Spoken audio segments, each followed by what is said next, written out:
bonjour, j'espère que vous allez bien. Alors aujourd'hui, j'ai l'élan d'aborder le thème bien connu, je pense, dans les milieux spirituels, le thème de la présence. Waouh. Bon, bien entendu, c'est un gros pavé, ou rien du tout. Je n'ai pas la prétention d'aborder sous tous les angles la chose, si tant est qu'il y ait des angles à aborder. De toute manière, à chaque fois qu'on parle de cette thématique-là, on entre dans les paradoxes, parce que ça nous demande d'entrer dans une vision qui n'est pas binaire, qui n'est pas duelle, qui est au moins ternaire, voire plus. Et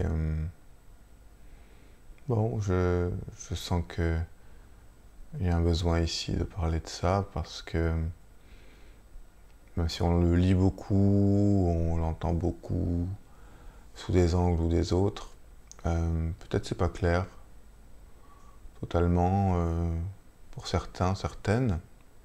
Alors si ça peut aider à mettre de la clarté, c'est parfait. Moi en tout cas, j'ai de la joie à en parler. Alors la présence.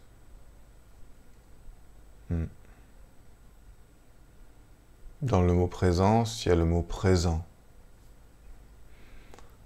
Donc on parle ici de l'ici et maintenant, hein, ce fameux instant présent, ce fameux ici et maintenant qu'on lit et on lit encore et encore, voilà. À chaque fois on nous parle de cet instant présent, pourquoi c'est si important?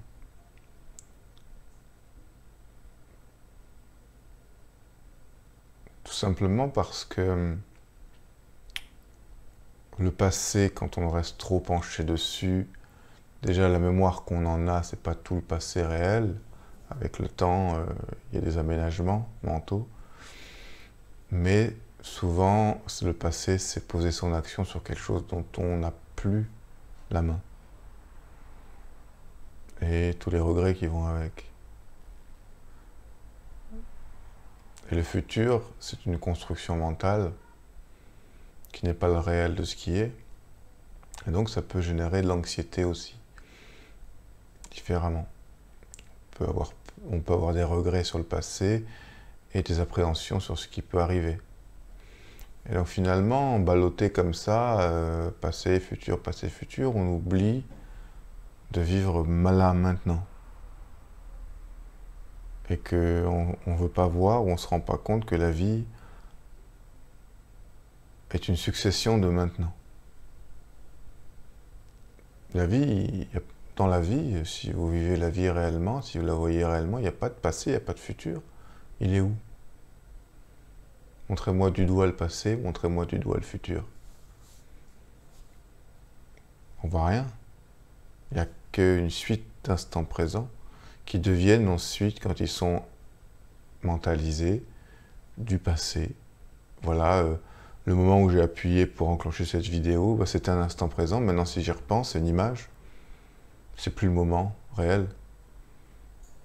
Et si demain, je me dis, bah voilà, demain, je me lève à telle heure, j'ai une image de comment je vais me lever à telle heure, qu'est-ce que je vais faire.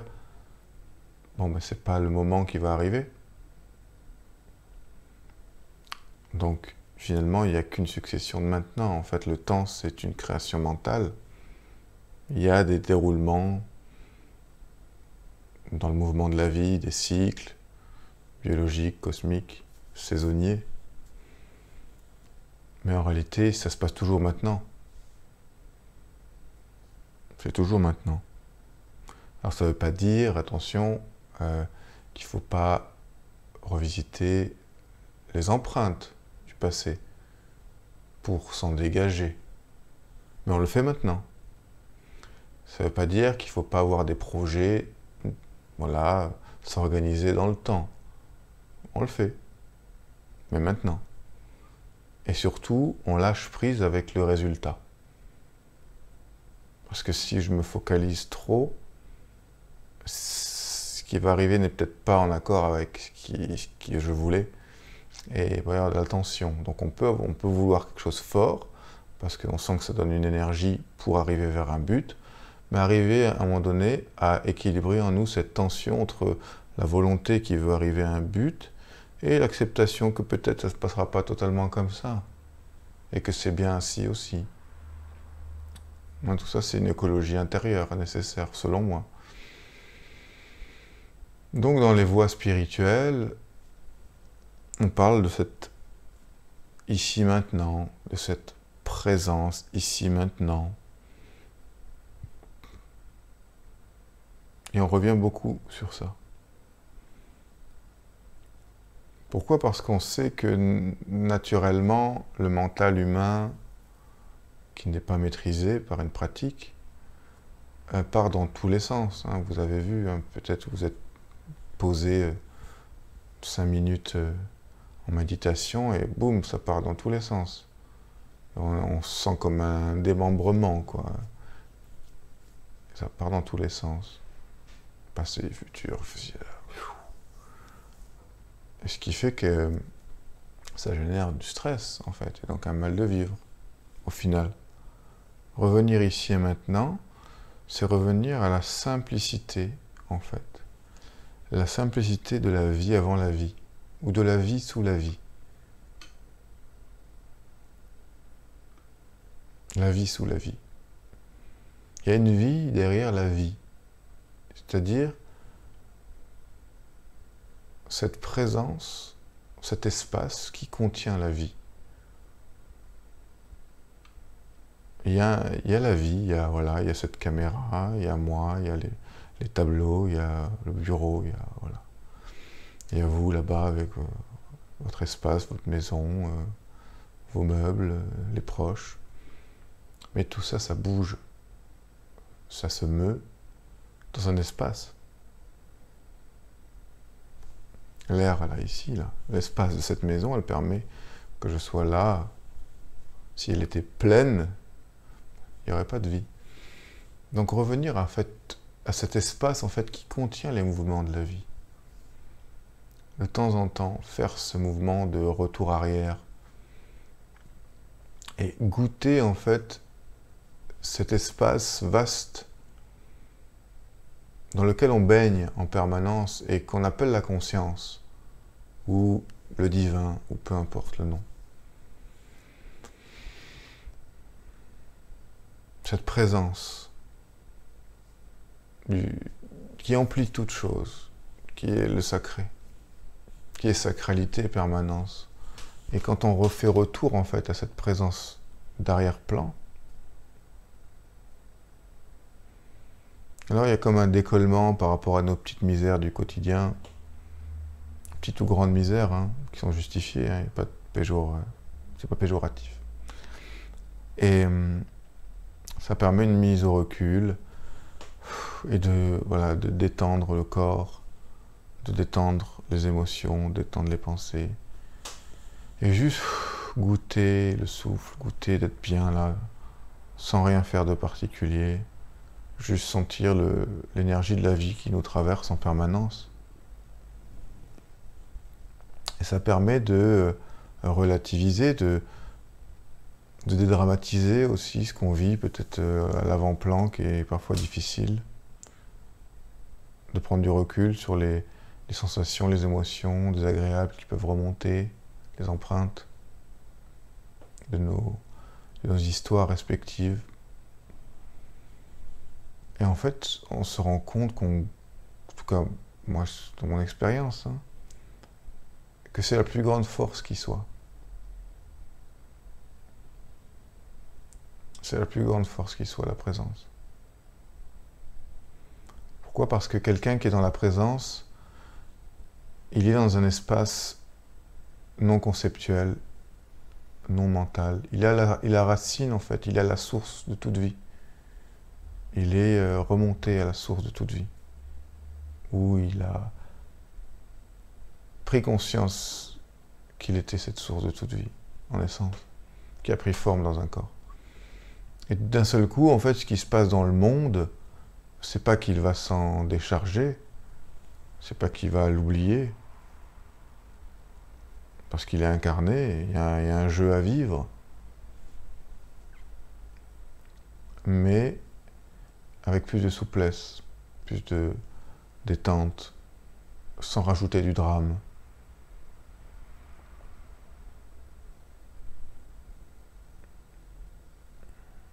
Et quand on fait l'effort d'aller vers la présence, elle fait beaucoup d'efforts, entre guillemets, pour aller vers nous. Il suffit de quelques minutes, et là, on le sent, c'est réel. Le corps se détend, il y a des crispations qui sautent, des émotions qui ont plus de place pour émerger, pour lâcher. Les pensées s'assouplissent, il y a moins de bataille mentale, jusqu'à arriver à un état où, à un moment donné, on arrive à une stabilité, en fait, dans les corps, dans les différents corps.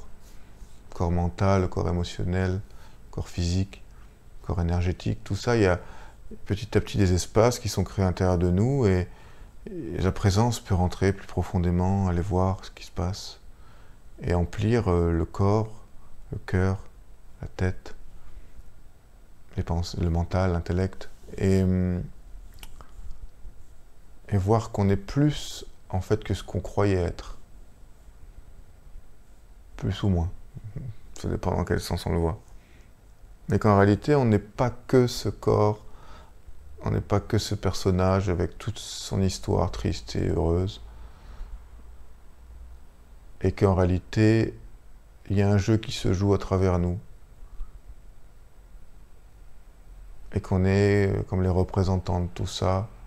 C'est comme une même conscience qui joue à se relationner par différentes parties d'elle-même qui sont nous. Il n'y a pas grand-chose de nouveau dans ce que je dis. Hein. C'est ce que disent les ésotérismes et des religions et les voies initiatiques des écoles des mystères de tous les temps.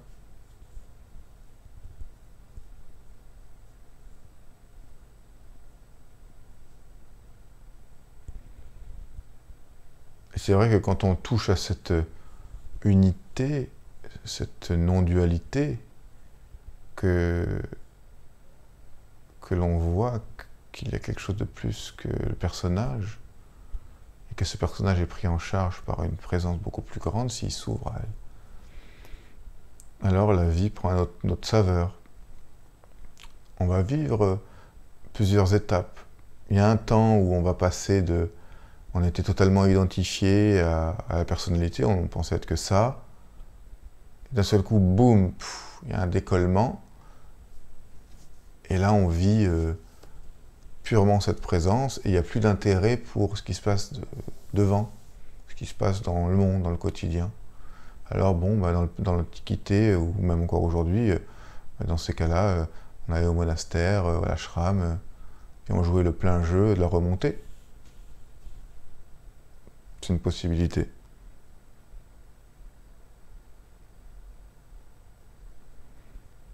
Après, il y a l'autre possibilité qui est de revenir. Alors, ok, j'ai goûté, je connais ma vraie nature, je peux choisir de repartir, revenir à la source, ne plus m'incarner dans ce monde de souffrance. Ou je choisis de revenir pour vivre le plein jeu de l'incarnation et goûter l'incarnation humaine avec toujours en moi ce parfum de qui je suis au fond. Et ça va donner autre chose dans l'incarnation qui peut être intéressant aussi. Et peut-être aussi aider les uns les autres à faire ce retour. Moi j'ai choisi ça. Enfin, je ne sais même pas si j'ai choisi. Ça s'est présenté comme... ça s'est imposé à moi en tout cas. Comme le fait, non, non, non, mon coco, tu vas pas rester planqué ici, dans cette vastitude, tu reviens. Et maintenant, tu apprends à entrer en relation avec tous les aspects de moi-même. Ok. Mais, voilà, il y a une empreinte qui est restée. Et donc, c'est cette empreinte-là qui me fait traverser tout, en fait, finalement. Je me rends compte que tout ce que j'ai fait sur ce chemin, toutes les rencontres, tous les enseignements, toutes les initiations, toutes les formations, tous les points de vue que j'ai accueillis dans les débats, dans les réunions, totalement différents les uns des autres, voire en opposition apparente. Comment en fait j'ai pu concilier tout ça et synthétiser tout ça en moi parce qu'un jour il y a eu cet espace qui s'est ouvert en moi et que j'ai gardé la trace de ça et que je sais que c'est ça et que je ne peux jamais me perdre en réalité dans le bruit des mots, dans les concepts, dans les images, dans l'avant-plan. Parce que je sais que tout ça n'existe que parce que cet espace qui est plus grand que tout ça existe.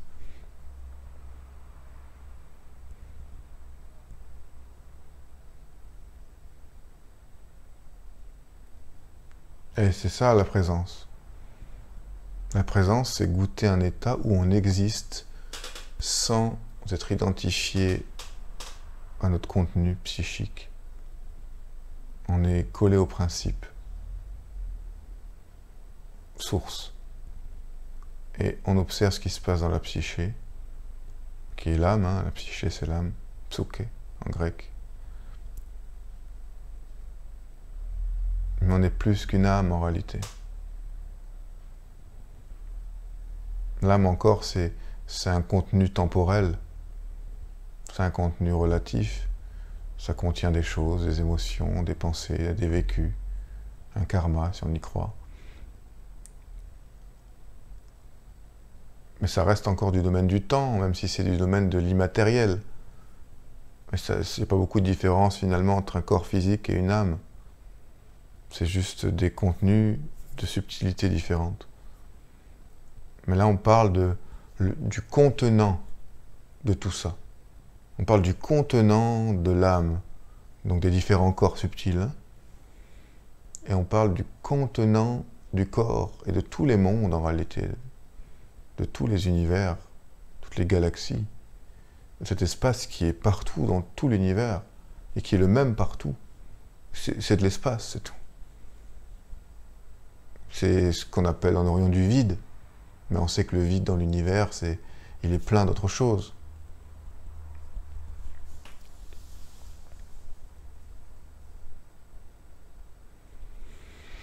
Quand on fait retour à ça, il y a quelque chose qui se résout à l'intérieur, il y a quelque chose qui se détend, et ensuite on peut mieux revenir à l'avant-plan et profiter vraiment avec moins d'attache, avec moins de saisie sur les choses et les êtres, sur les événements.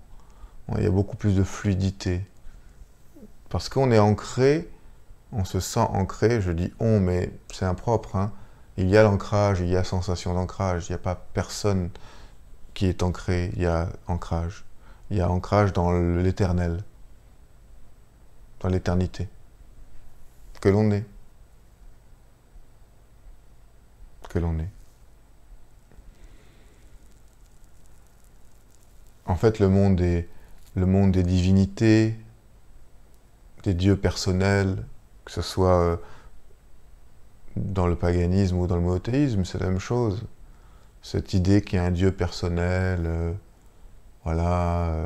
qui interagit avec ses créatures, cette idée qu'il y a une démarcation entre la créature et le créateur, il y a une forme de dialogue avec un père dans le ciel ou une mère dans le ciel. Tout ça, ça existe, bien sûr, mais ça reste un niveau intermédiaire. C'est-à-dire que c'est encore du monde manifesté.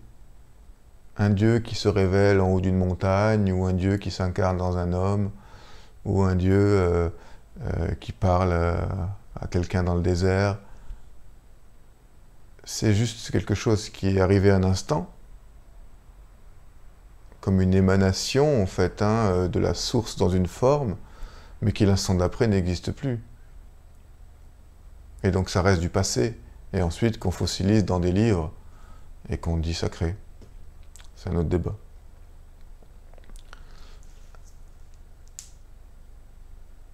Donc c'est Dieu, le monde des dieux, c'est un monde intermédiaire, c'est un monde qui existe, dans toutes les traditions on en parle, voilà. C'est un plan de la manifestation, mais ça reste de la manifestation. Là, dans la présence, on revient à un point zéro, en fait, qui est le monde non manifesté. qui est un non-monde en fait, qui est un non-état, qui est... Les mots sont pauvres en fait pour l'exprimer. Voilà pourquoi les sages à la fin de leur vie n'ont écrit que de la poésie. Bon, parce que c'était ce qui se rapprochait le plus en termes de mots de l'expérience de l'ineffable.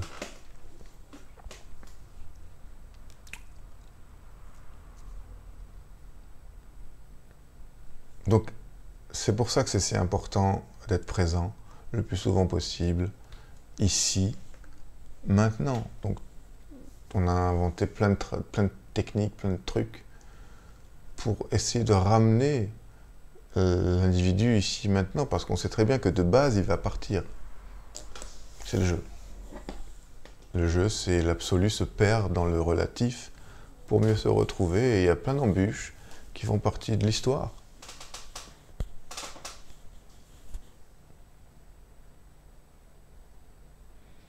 Et si on se reconnecte à cette essence que l'on est, alors on comprend mieux le jeu divin.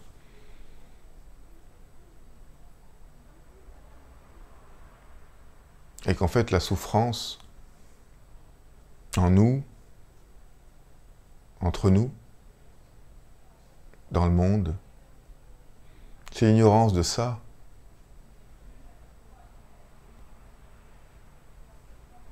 C'est l'ignorance.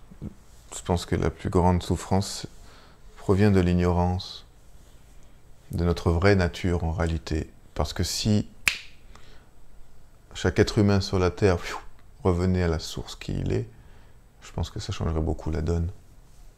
Mais voilà. Étape par étape, c'est un par un, quoi. Et c'est long. Et oui, c'est un chemin, c'est long. Et on veut changer les choses rapidement.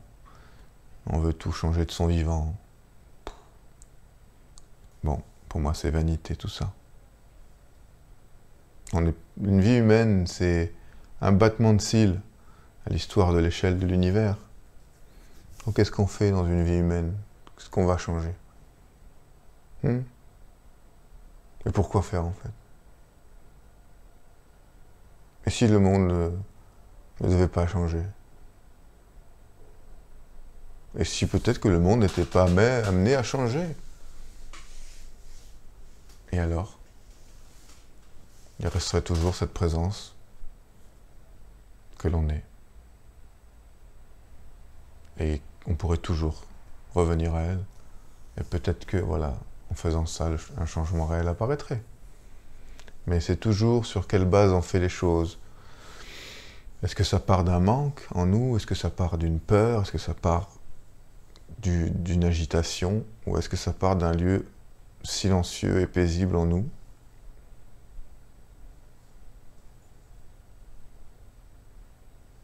Un lieu aimant.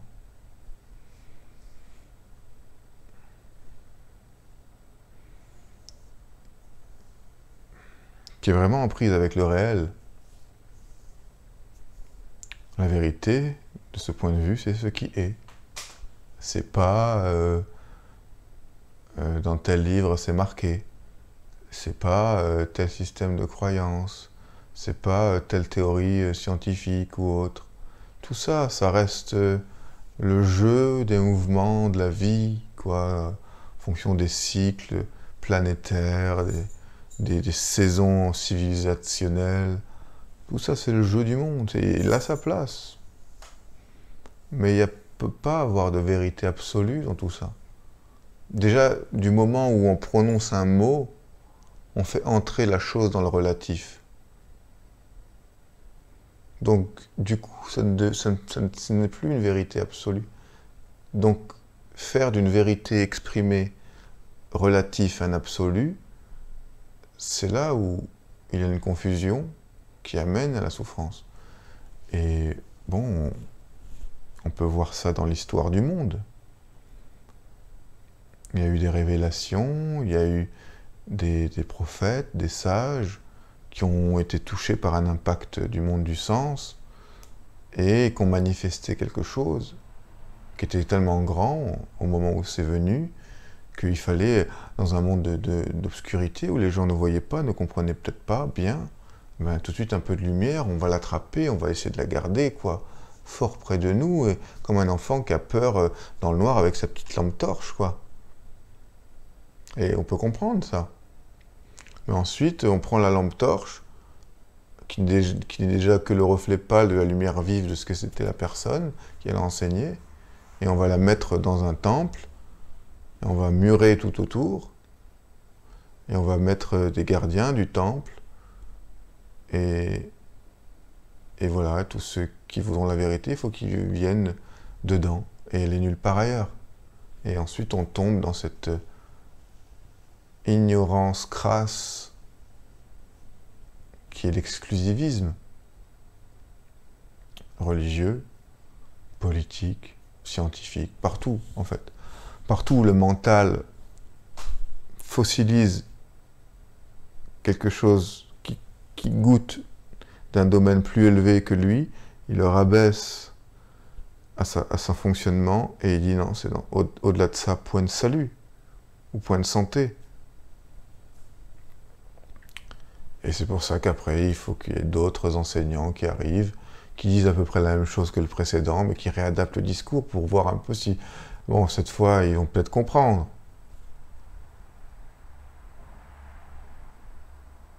Bah, peut-être pas. Peut-être, peut-être pas. À un moment donné, on lâche aussi le besoin de sauver les autres, on lâche le besoin de sauver le monde. Et ça fait du bien, ça détend déjà.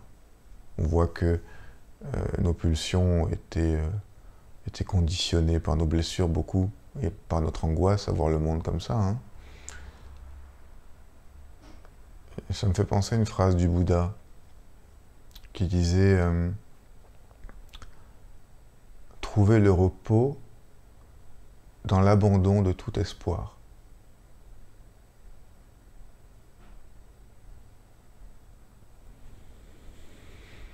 Et c'est sûr que si on la lit comme ça, elle est difficilement entendable, hein, parce qu'on nous dit que l'espoir fait vivre. Et c'est vrai, à un endroit, à un niveau de conscience, c'est une motivation. Hein. Il n'y a pas à critiquer l'espérance. Hein. Mais c'est à un autre endroit, on peut voir que ça peut s'arrêter maintenant, cette histoire-là. Que demain, les lendemains chanteront. Que demain, je trouverai la bonne personne. Que demain, mes parents me comprendront. Que demain, j'aurai ceci, j'aurai cela, je serai heureux. Je ne dis pas qu'il ne faut pas faire des choses. Hein. Moi, je fais des choses. Mais être un peu plus ludique avec tout ça, en fait. Faire les choses en voilà, c'est un apprentissage. C'est une manifestation dans le monde. Mais que c'est pas un absolu pour mon bonheur, en réalité. Et que le bonheur que je cherche, il est en moi. Et il est cette présence.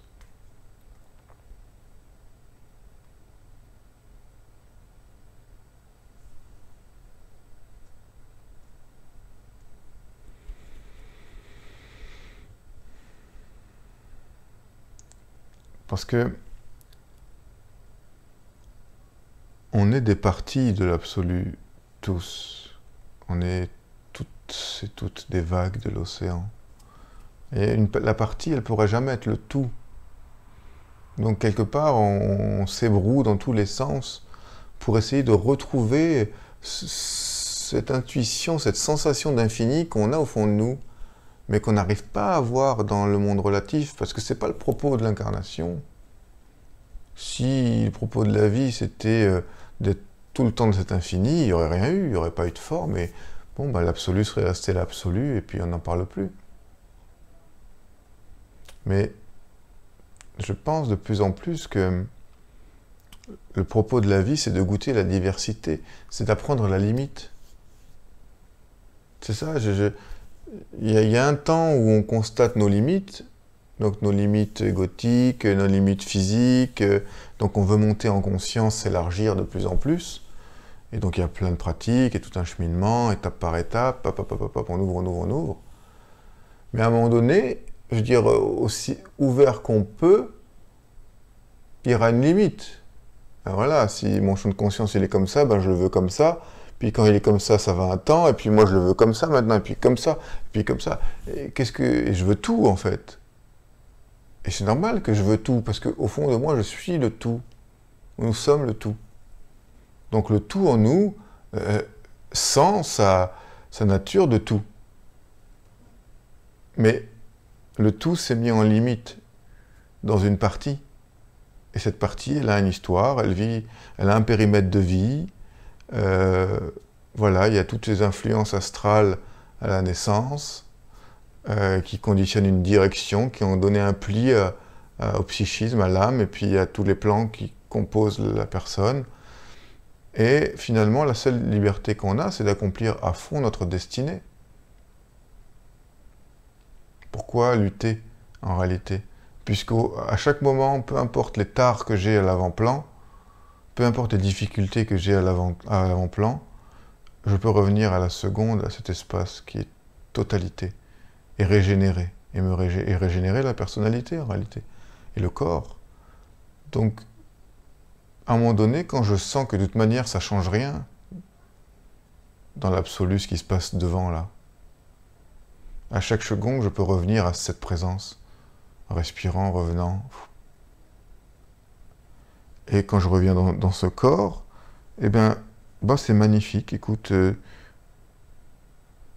l'absolu a décidé de manifester cette typologie-là. Et pourquoi pas la vivre à fond?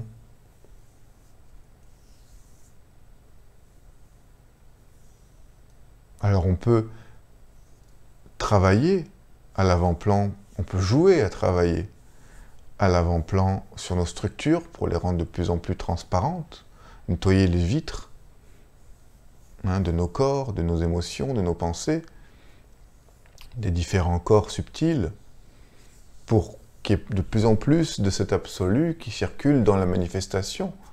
Voilà, c'est tout le propos de l'accompagnement et du cheminement. Mais ne pas oublier que dans tout ce qu'on fait à l'avant-plan, dans tout ce chemin qu'on a, ce travail thérapeutique, transgénérationnel, voilà, tout ce qu'on fait, qui est très bien. Mais ne pas oublier qu'à chaque seconde, je peux dire stop. Je me réabsorbe. Et en fait, tout est déjà accompli. Le tout est accompli en moi. Ce qui se passe devant, c'est juste un jeu. Là, on joue. Là, je joue à me mettre en vedette là sur mon YouTube. J'utilise à fond les capacités que l'absolu a mis dans ce corps limité. Voilà, qu'il y a mon signe de naissance, qu'il y a des tas d'influences qui ont construit, qui ont façonné ça. Eh ben, je vais le jouer à fond et au meilleur niveau, et c'est superbe, c'est comme un acteur.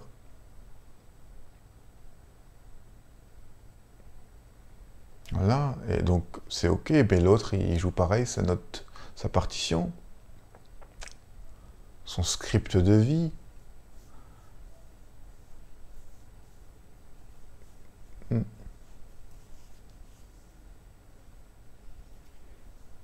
C'est sûr que si vous écoutez cette vidéo et que vous êtes en train de douiller, que c'est difficile et que vous remontez de mémoire et vos souffrances, c'est difficilement entendable et je le comprends et voilà, et toute ma compassion pour ça. Mais même vous qui êtes aux prises à des souffrances, sachez que ces souffrances existent dans un espace. C'est tout simple.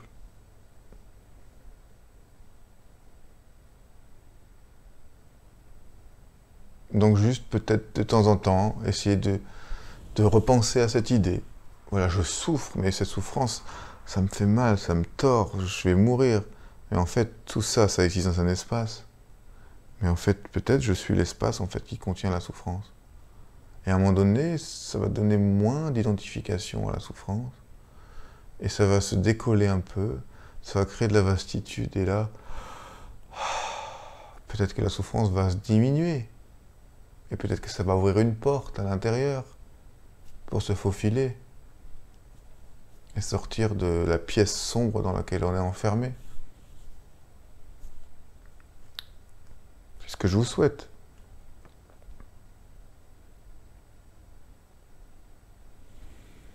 Et pour finir, juste cette idée, parce que c'est un peu lié, peut-être, sur la peur de la mort. La peur de la mort. Les gens ont peur de la mort, vous savez ça, hein. Pourquoi les gens ont peur de la mort? Alors c'est bien sûr, je n'ai pas la vérité absolue. Je donne un point de vue à expérimenter.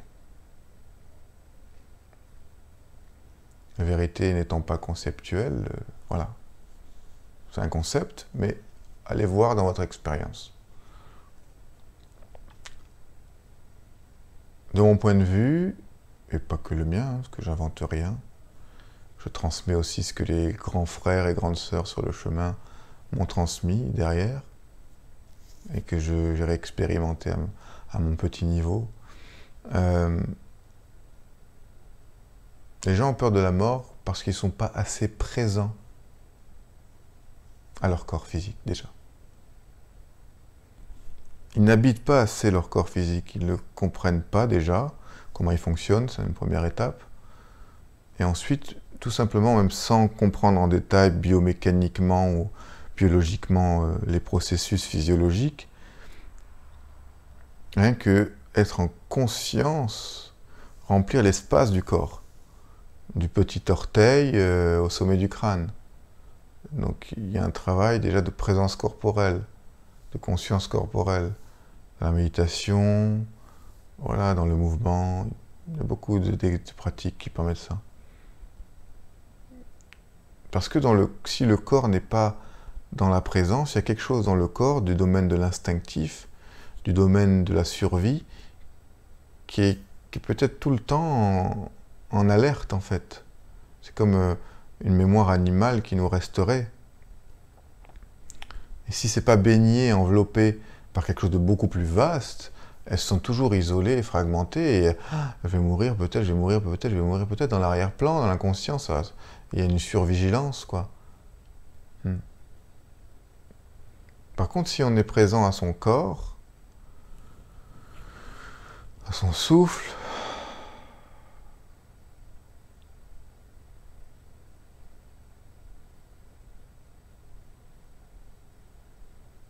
alors là, il y a comme un miel qui coule dans le cœur, dans le corps, la salive, elle change de goût. Il y a des sécrétions agréables, c'est sucré, c'est plus épais. C'est ce que les taoïstes, ils parlaient de ça comme l'élixir d'immortalité, cette salive qui change. Parce qu'au niveau biochimique, il y a des choses qui changent quand la présence vient.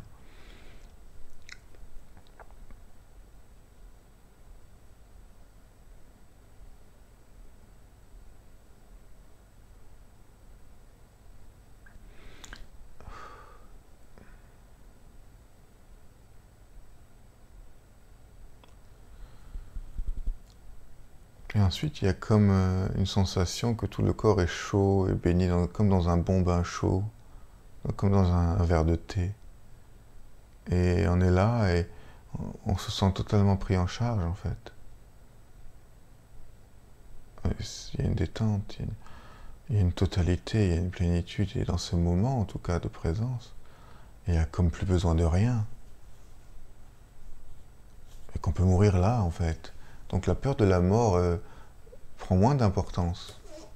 On a peur de la mort parce qu'on ne goûte pas assez souvent cette présence-là, cette éternité en nous. Et que si peut-être on était plus souvent en contact de cette éternité en nous, alors la peur de la mort nous asservirait plus, puisqu'on verrait que c'est qu'une idée, un concept, et on vivrait plus à fond nos vies, pleinement. Et oui.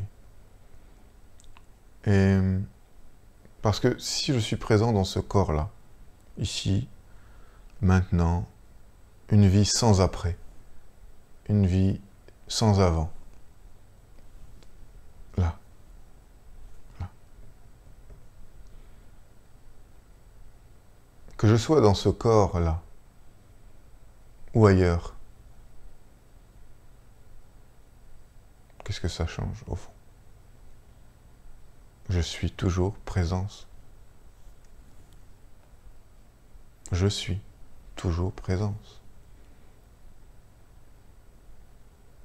C'est juste que, comme je suis trop déporté vers les objets mentaux, émotionnels à l'avant-plan, parce que j'ai pas pris assez de recul, j'ai pas travaillé ce recul-là, alors j'ai l'impression qu'on m'enlève tout, en fait. On m'enlève tout ce que je crois être, parce que je suis identifié à tout ce qui se passe devant, et j'ai pas de recul sur tous les plans, tous les filtres, hein, tout l'oignon qu'on peut dépecer, et à un moment donné, il y a l'espace à l'intérieur de l'oignon.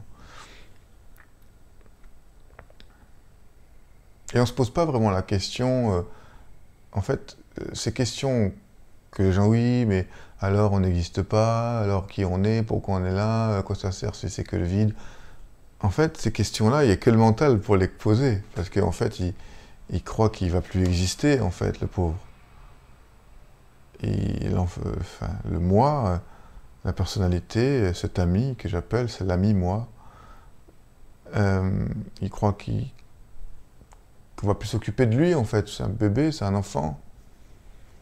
Mais en réalité, non, parce que quand il se rend compte que dans cet état-là, cette question, elle n'a pas besoin de se poser. Quand je suis dans cette présence-là, je n'ai pas besoin de me poser la question sur qu'est-ce que je vais devenir professionnellement, est-ce que je vais rencontrer la femme de ma vie, est-ce que je vais faire ce stage, est-ce que je vais donner cet accompagnement. Et il se passera ce qui se passera.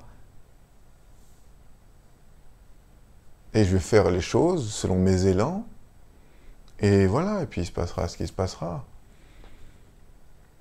Et que voilà, si je fais entrer une personne dans ma vie, on vit ce qu'il y a à vivre, et le plus authentiquement possible, et il se passera ce qui se passera.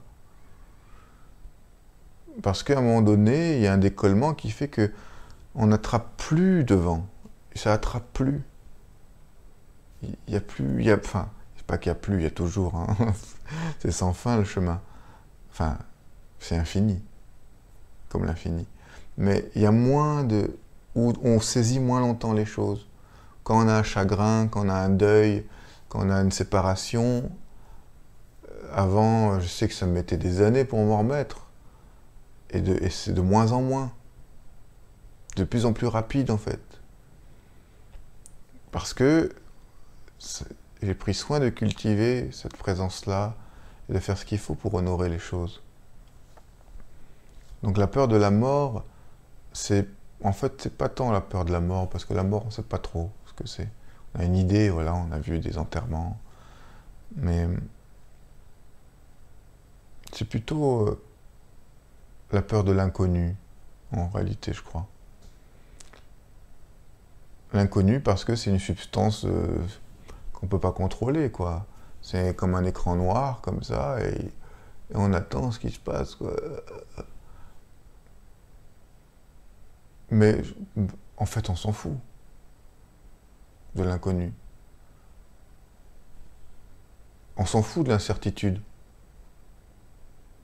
Puisque dans cet instant de présence, on est la certitude absolue.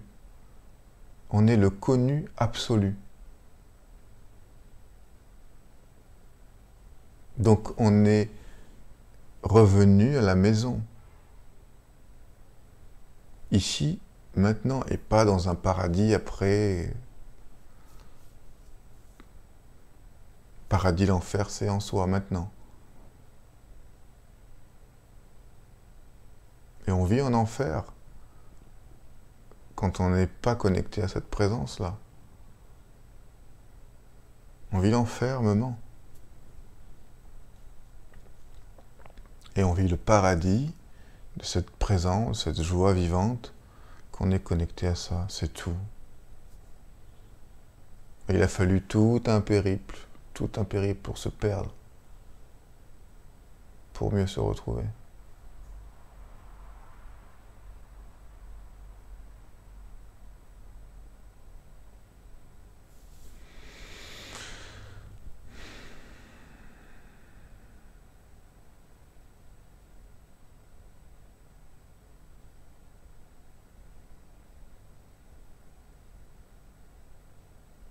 un sutra du Bouddha qui dit « Le vide est forme et la forme est vide ». C'est tout. À bientôt.